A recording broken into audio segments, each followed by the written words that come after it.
Star Wars 7x7 episode 2862. Well, Star Wars Day has come and gone. It's no longer May the 4th. It is Revenge of the 5th.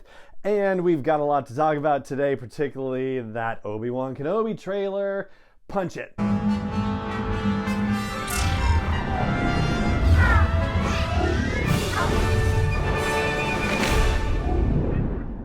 Hey Rebel Rouser, I'm Alan Voivod and this is Star Wars 7x7, your daily dose of Star Wars joy, and thank you so much for joining me for it. Alright, so let's talk highlights from the Obi-Wan Kenobi trailer. First of all, we'll start on the Tatooine scenes, and I think the fifth brother's presence on Tatooine is new. I don't remember seeing him in previous trailers, so there's one thing right there. But of course the big moment comes from the confrontation between Owen Lars, played by Joel Edgerton, and Obi-Wan Kenobi, played of course by Ewan McGregor. Of course, there's the emotional gut punch of the scene with Obi-Wan saying, the kid's got to be trained, and Owen saying, yeah, like you trained his father. Ooh, right, burn.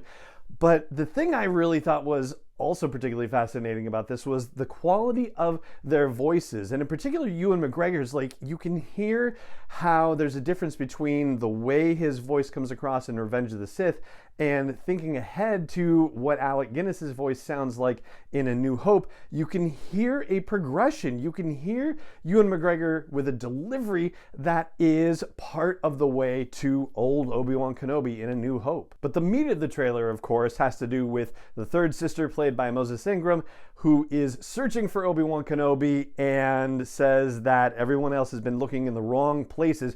We get to see little things flying out from the Inquisitors' stronghold on Nor, and when we see them in space, we hear that very familiar probe droid sound we first heard in The Empire Strikes Back. I had a moment where I was like, oh, I don't know if I'm necessarily going to believe it, because of course, if you'll think back to the very first teaser trailer for The Force Awakens, when Finn pops up on the sands of Jakku, we hear a probe droid in the background during that trailer while he's looking around wildly. And of course, no probe droid showed up in The Force Awakens in that scene, so I was like, okay, maybe we don't buy it.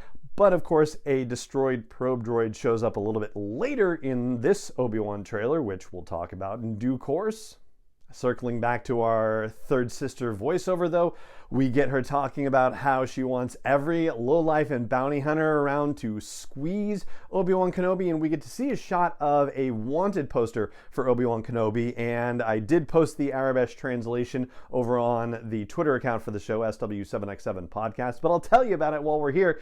It says, offenses, high treason, and bounty upon capture. And we see another version of the rooftop firefight scene. We get a better look at one of the people shooting at Obi-Wan Kenobi, or should I say one of the droids, because it looks like an assassin droid, possibly a 4LOM style assassin droid, maybe. And then there's a fight sequence in a very narrow corridor that happens with what looks like a Zabrak and another person that you can't necessarily identify for how fast the things go. And there's a scene where Reva, is it Reva or Reva? Gosh, I'm gonna have to find out. I honestly don't know. So we'll stick with third sister. is walking on Nur, on the Inquisitor's base, and has her lightsaber activated. And I thought, well, that seems really weird. Like, why would she have her lightsaber activated when she's walking like this in her own base? Well, that seems to be revealed, sort of, a little bit later on in the trailer when we get to see her actually fending off laser blasts. So it looks like there is actually some action happening at the Inquisitorius base on Nur. And later on, we also see a bunch of stormtroopers bringing their weapons up, and also purge troopers. We see purge troopers, which first appeared in Jedi Fallen Order. Now they are making their live action debut here in the Obi-Wan Kenobi series. They're also getting their weapons up. So yeah, there's definitely some sort of action and attack happening at the Inquisitor's base, which is pretty exciting, and also calls to mind Jedi Fallen Order, because there's a mission thing that happens there as well. We also get another look at one droid we'd previously seen, and a look at a new droid, that cute little handheld droid. That looks fun. The bigger droid we saw in the first trailer, and we see this droid knocking a stormtrooper back, Doesn't necessarily mean this is an ally droid. It could mean that it's a bounty hunter droid and just doesn't want stormtroopers in its way. Hard to say for sure. We also get a look at Kumail Nanjiani, our first look at the character, and he's just cowering, quivering somewhere, so there's still obviously a lot to be learned there. And now we get to the dramatic ending parts of the trailer. So we have our third sister yelling, "You can't run, Obi-Wan," and that happens over a scene where I don't think that voiceover is actually being delivered in that scene. So if you remember the first trailer where we saw Indira Varma dressed as an Imperial officer exiting a shuttle, whatever that planet was, it's certainly not Tatooine. Well, now we're getting another glimpse of that, and Obi-Wan Kenobi is there. He's fighting a couple stormtroopers, but doing so without a lightsaber, and has a blaster, gets a blaster. It doesn't look like a stormtrooper blaster, so it's interesting to consider that. And there's a probe droid wrecked in the background there, so it suggests that somehow the Inquisitorius had launched probe droids where one of them apparently got a bead on Obi-Wan Kenobi, but why he was there and not on Tatooine? Ooh, a big question indeed. And then we see a transport leaving some sort of platform, and the third sister running toward it with her lightsaber activated and yelling, "You can't escape him," and it looks like it's from this scene. So the "you can't run, Obi-Wan, you can't escape him" seems like it's happening from that scene. And of course, there's only one person about whom the third sister could be talking.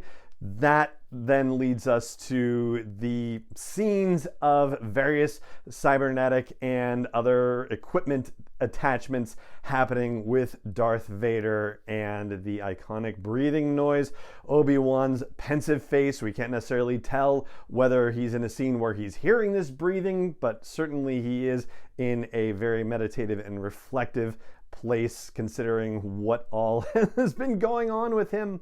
I mean, it's not like Obi-Wan's eyes like pop like saucers or anything in that scene, which would make me think it's a scene that might have to do with Darth Vader's arrival. So yeah, I feel like that final moment on his face is disconnected from the Darth Vader stuff.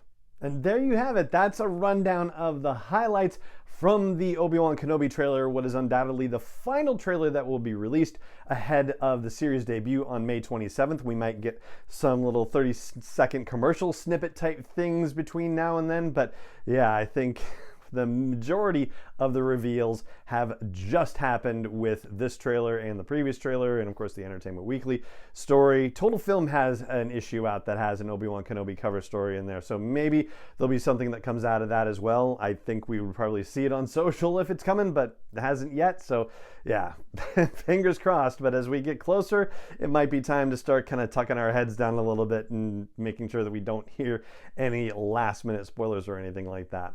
Anyway, there you go. So that's what I've got for you today on this Revenge of the Fifth, and that is going to do it for today's episode of the show.